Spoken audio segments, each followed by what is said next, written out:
सगळ्यांनी लक्षात ठेवावे असे विशेषतः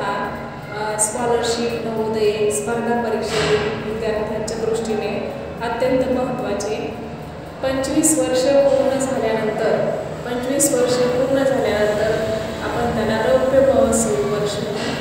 50 वर्ष पूर्ण झाल्यानंतर सुवर्ण महोत्सवी वर्ष, 60 वर्ष पूर्ण झाल्यानंतर हीरक महोत्सवी वर्ष, 75 वर्ष पूर्ण झाल्यानंतर अमृत महोत्सवी वर्ष, 100 वर्ष पूर्ण झाल्यानंतर शताब्दी महोत्सवी वर्ष, 125 वर्ष पूर्ण झाल्यानंतर शतकोत्तर रौप्य महोत्सवी वर्ष, 150 वर्ष पूर्ण झाल्यानंतर शतकोत्तर सुवर्ण महोत्सवी वर्ष, 160 वर्ष पूर्ण झाल्यानंतर शतकोत्तर हीरक महोत्सवी वर्ष, 175 वर्ष पूर्ण झाल्यानंतर शतकोत्तर अमृत महोत्सवी वर्ष, 200 वर्ष पूर्ण झाल्यानंतर द्विशताब्दी महोत्सवी वर्ष।